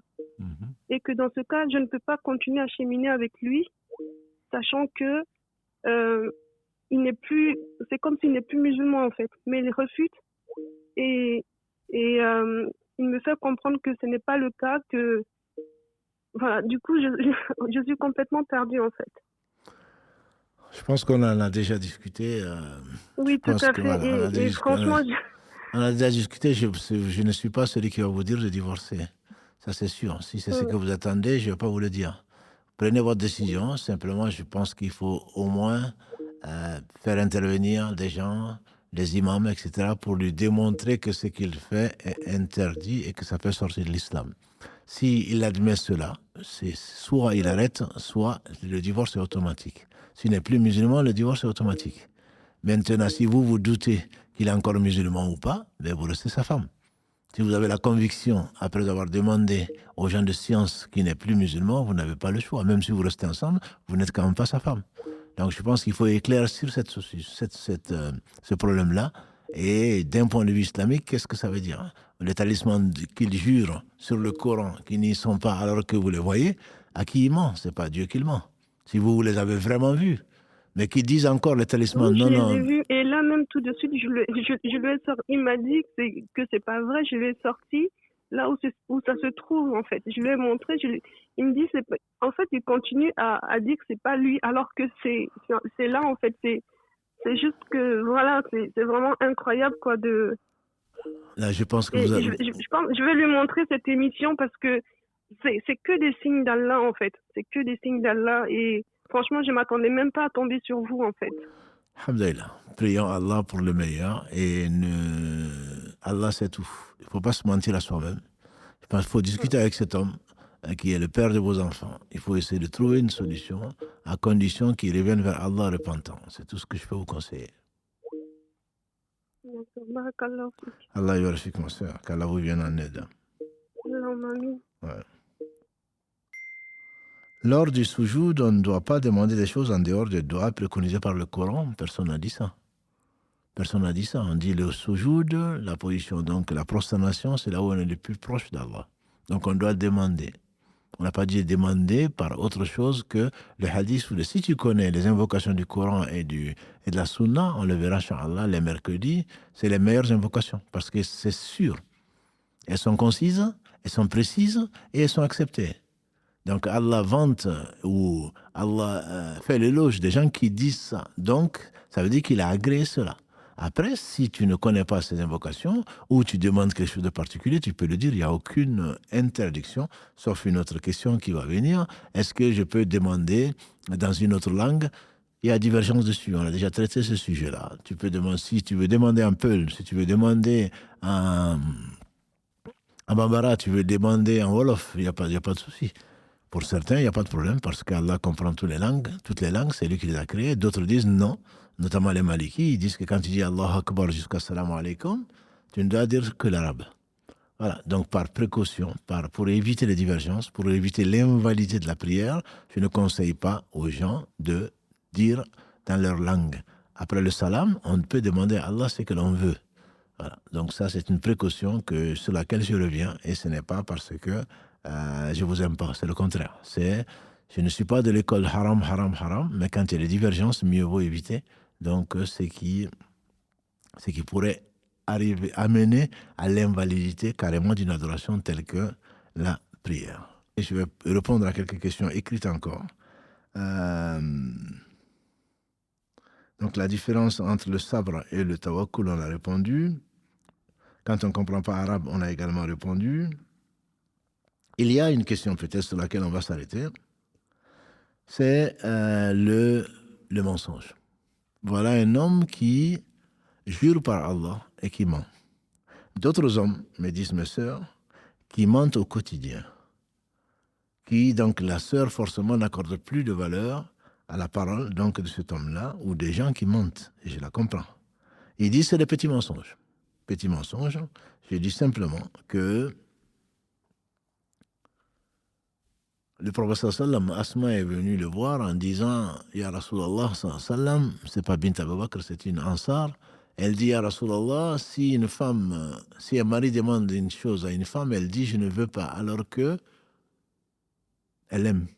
Est-ce que c'était un mensonge? Le prophète sallam lui a répondu simplement Ya Asma, le petit mensonge est compté comme un petit mensonge. Le grand mensonge est compté comme un grand mensonge. La réponse est claire.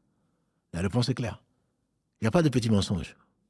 Et le prophète sallam a dit Ayatul munafiq thalath. Idha hadatha kadhab. Idha wa'ada akhlaf. Wa idha tumina khan. Abu Huraira rapporte du prophète sallam qu'il a dit les caractéristiques d'un hypocrite sont de 3. Quand il parle, il ment. Quand il promet, il ne tient pas sa promesse. Et quand il lui fait confiance, il trahit. Donc, dans l'autre version d'Abdallah ibn Amr ibn As, radiallahu anhuma, qui dit qu'on reconnaît l'hypocrite à 4 caractéristiques. Quand on lui fait confiance, il trahit.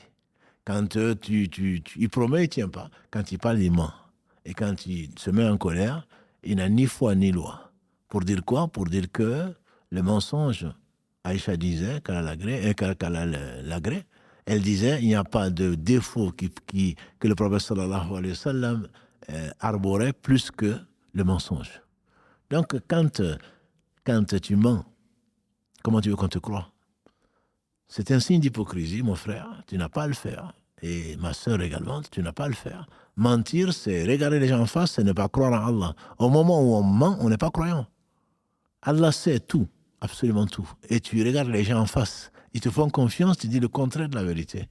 Et ensuite, tu oses prétendre que tu mens, et que tu es un croyant. Non, il n'est pas croyant au moment où il ment. Donc, il faut faire très, très attention. Il n'y a pas de petit... Non, c'est juste... Le prophète a garanti le paradis. C'est lui à quelqu'un qui évite même les divergences, même s'il a raison. Et le paradis à quelqu'un qui évite. Donc, ces choses qui sont ambiguës. Et donc, même à quelqu'un qui évite de mentir, même en plaisantant. Donc, c'est quelque chose qui est extrêmement grave. Et donc, il ne faut pas penser qu'il y a un petit mensonge. Non, mais ce n'est pas grave. Surtout entre toi et ton épouse, entre ton épouse et toi. Comment tu vas mentir? Comment tu veux qu'elle te croie? Et tes promesses et tout ce que tu racontes, comment tu veux être fiable? Non, on n'aurait pas pris le hadith de toi, parce qu'on aurait dit que tu es un menteur. Kadhab, ça existe dans la science du hadith, mais les gens vont te considérer à juste titre comme quelqu'un de non fiable, et donc comme un menteur. Ceci n'est pas permis. Mon frère, il faudrait faire très très attention. Donc, un des défauts, c'est un grand défaut et une caractéristique donc des gens qui ne craignent pas Allah. Donc, que Allah te ramène à de meilleurs sentiments et que tu essayes de lui demander de t'aider et éviter donc de t'amuser à mentir, même pour rire. On va prendre une autre question, Inch'Allah. Comment Alors oui. Salam alaikum. Alaykum salam, toi. Je vais essayer d'aller plus vite. On vous entend très mal, hein? C'est saccadé, là. Je vais enlever. Là, vous m'entendez mieux? Oui, on vous entend mieux, oui, ma soeur. Oui, je vous écoute. Alaykum salam wa rahmatullah. En fait, j'ai accouché d'un enfant il y a à peu près 1 mois. Mm-hmm. Est-ce que vous m'entendez? On vous entend, mais bon, on vous entend mieux en tout cas. On vous entend mieux, c'est pas parfait, mais on vous entend. Oui. J'ai accouché il y a 1 mois. Oui. Quand j'étais enceinte, à 4 mois, on m'avait dit d'arrêter la grossesse parce qu'il y avait trop de malformations, oui. que ce soit cardiaque, rénale, la liste est tellement longue. Mm-hmm. Mais quand j'ai consulté des imams, on m'a dit, la majeure partie en tout cas m'a dit que c'est pas permis d'arrêter la grossesse malgré ce qu'on a prévu comme quoi le bébé va mourir, etc.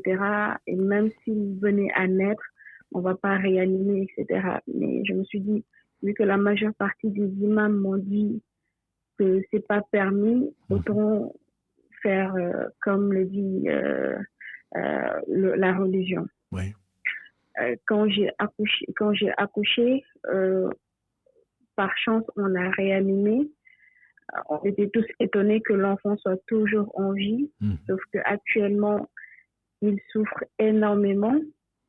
Du coup, parfois, j'arrive même à regretter pourquoi j'ai gardé l'enfant parce que je m'en veux un peu de le voir souffrir.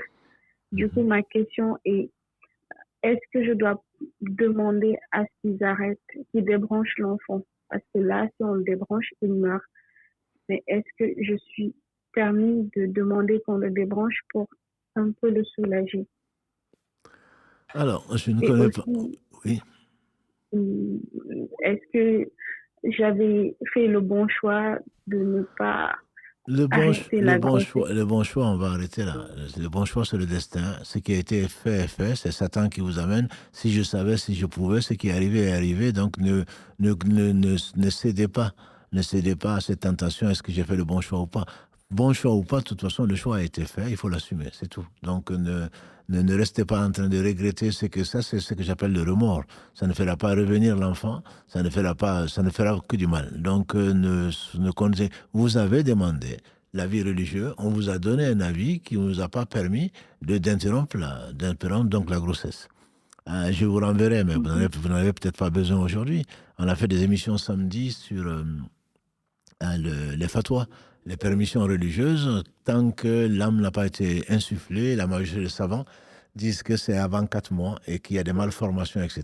Il y a, en 1987, je crois, il y a le comité des savants à la Mecque qui a dit qu'on pouvait le faire, arrêter à cause des risques pour l'enfant et pour la société. Avant 4 mois. Après 4 mois, ils disent que c'est pas possible. Après 4 mois de grossesse, ils disent que c'est pas possible. Ça, c'est la première réponse. Et vous pouvez le trouver dans le fiqh contemporain, les derniers épisodes donc, de notre série sur le site de la mosquée.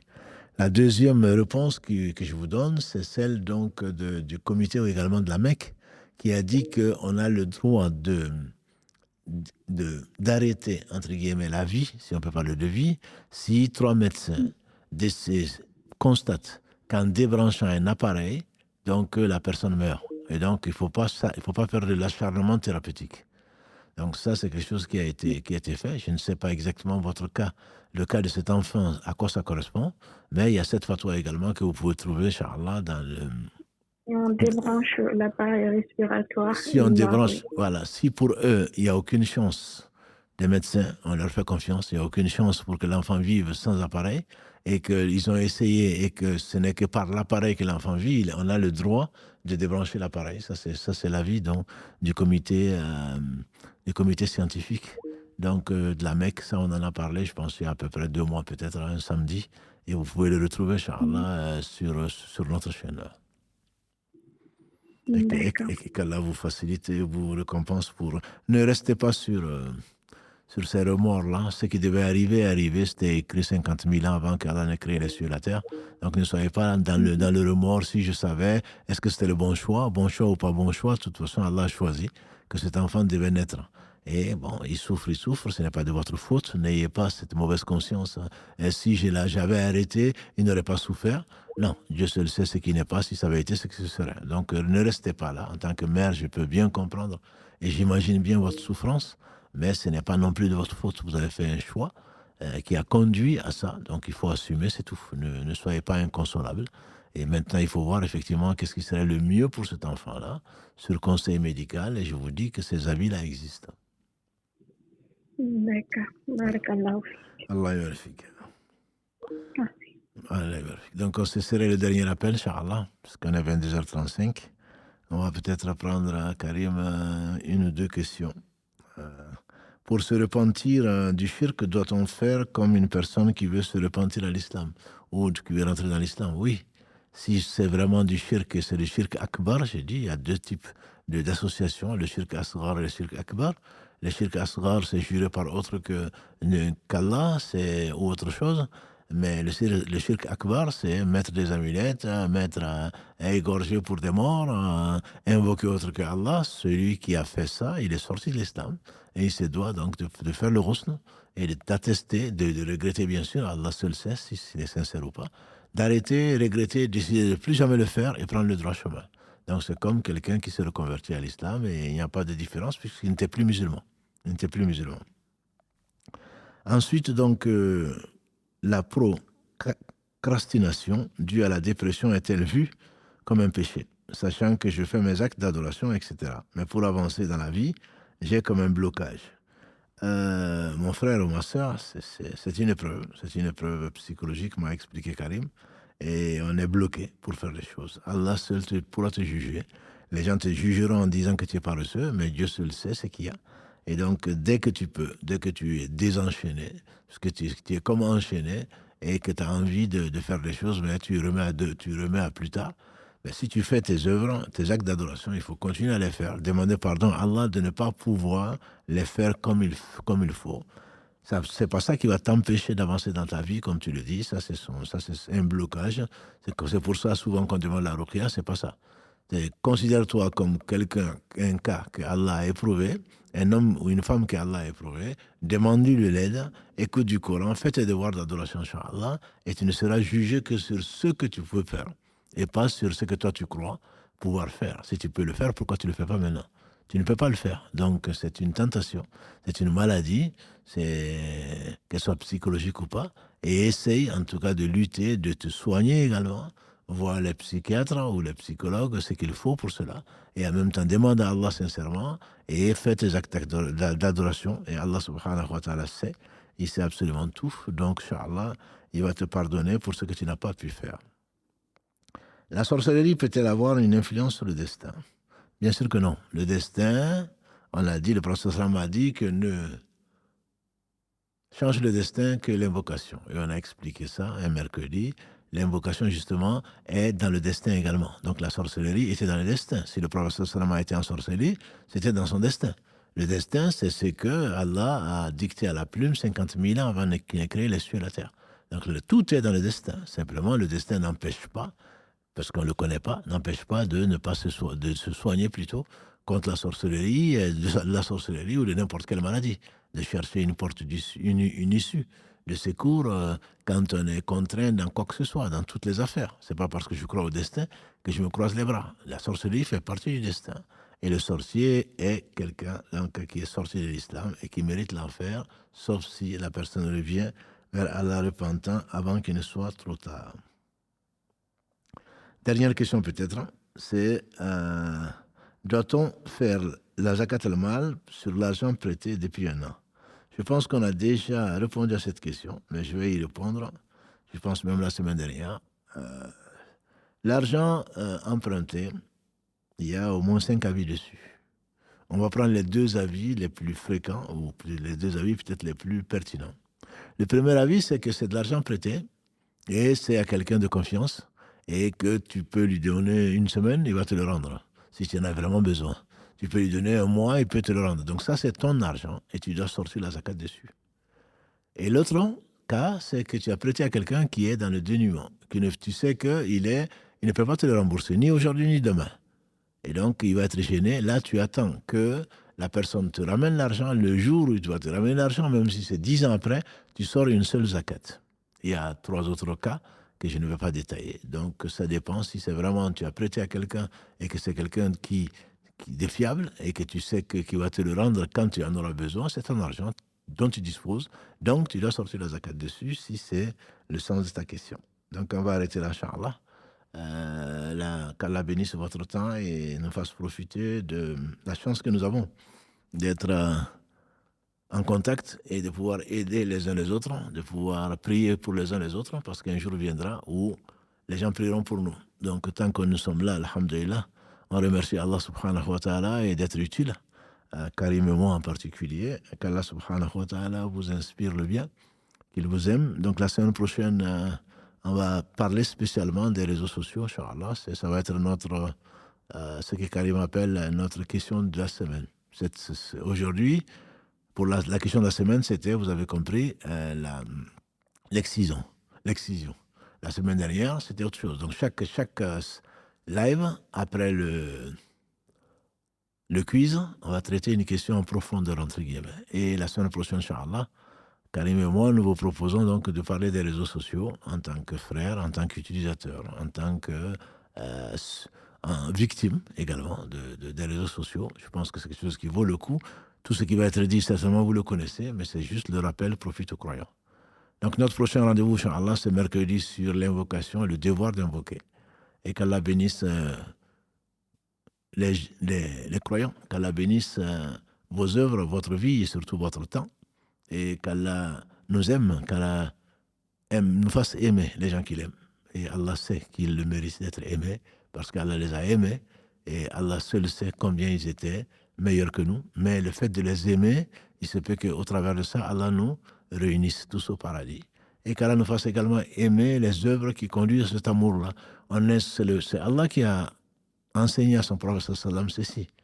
Parce que moi j'aime Allah, j'aime les gens qui aiment Allah, mais je ne veux pas faire comme eux. Non, ça c'est pas de l'amour, c'est ce qu'on appelle de l'amour platonique. J'aime mais je ne fais pas, je ne fais aucun effort. Non, quand on aime on fait des efforts, mais Allah seul nous amène donc à faire ces efforts-là dans le bon sens, et ensuite il accepte, et ensuite il nous fait miséricorde. Donc on va s'arrêter là, Inch'Allah, pour cet épisode, en vous demandant encore, et pas seulement le vendredi, de prier sur les meilleures raisons par qui Allah a apporté la lumière à nous qui étions, et les gens qui nous ont précédés, et les gens qui nous suivront, qui sont dans les ténèbres, qui ont donné tant de leur vie, les compagnons du prophète sallam, à leur tête le meilleur des hommes, Mohammed sallam, qu'Allah subhanahu wa ta'ala le bénisse, ainsi que ses compagnons, sa famille est purifiée, de même que tous les savants et toutes les personnes qui les ont aimés, qui les ont suivis, et nous fassent l'honneur donc d'en faire partie. Subhanaka Allahumma wa hamdika, ashhadu an la ilaha illa anta, astaghfiruka wa atubu ilayk, subhana rabbika rabbil izzati amma yasifun, wa salamun ala al-mursalin, walhamdulillahi rabbil alamin, wa assalamu alaykum wa rahmatullahi wa barakatuh.